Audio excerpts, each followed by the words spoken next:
Today, the Biden administration released new details on how it says a Chinese balloon spied on the United States last week. But administration officials also faced bipartisan questions from senators about why they let it fly across the country instead of shooting it down earlier.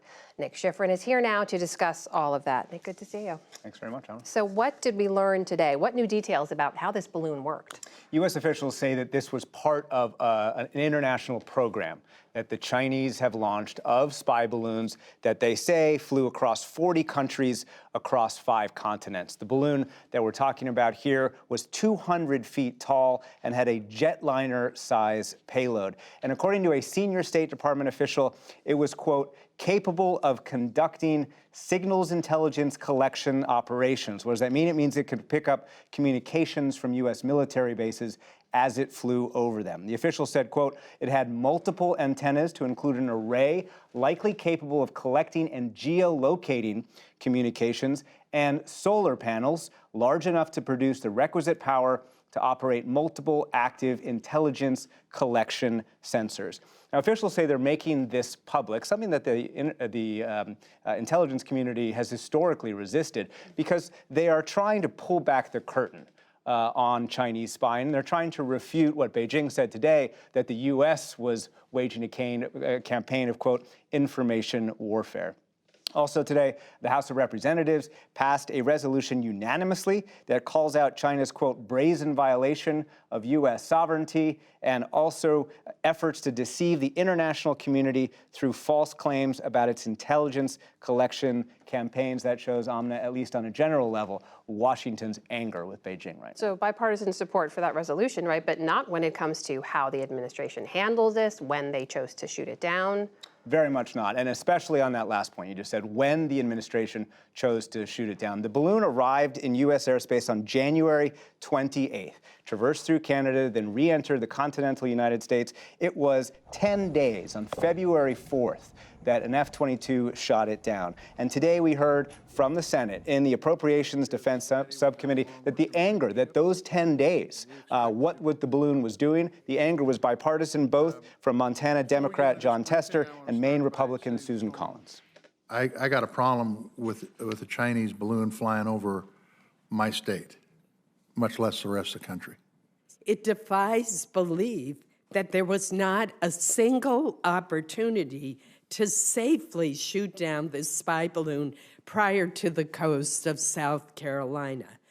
Now, publicly, the administration officials have said that they didn't shoot it down earlier because of the risk to people on the ground if it had shot it down, given the size, and also that the military limited the balloon's ability to collect intelligence, essentially that they shut down some of the communications in these bases as the balloon flew over those bases. The military said the same today, but officials also made 2 additional points in this hearing. They pointed out that Atlantic waters were actually ideal to salvage the balloon so that they could collect parts of the balloon to understand what it did, as opposed to waters in Alaska, which were deeper, colder, and covered with ice.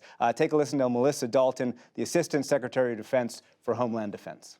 If we had taken it down over the state of Alaska, which is part of the United States, it would have been a very different recovery operation. A key part of the calculus for this operation was the ability to salvage, understand, and exploit the capabilities of the high-altitude balloon. And the military also made an additional point, which it doesn't often talk about in public. The U.S. spies on China. It flies satellites over China. It flies aircraft off the coast of China. The U.S. doesn't want Beijing to start instinctively shooting at U.S. assets that are near China or above China, just like it doesn't want, just like it didn't fire instinctively at this balloon. And take a listen to Lieutenant General Douglas Sims, the Director for Operations on the Joint Staff. If we establish that precedent may be met, we may meet the same precedent, in which case, as opposed to thinking and looking and then reacting, we may create something in which we are, is to our detriment. But the balloon flying so low over U.S. airspace and the size of this program, Amna, are unprecedented, as are the bipartisan questions of how the administration has operated in the last week, which continue. So, Nick, where does this leave the relations between U.S. and China?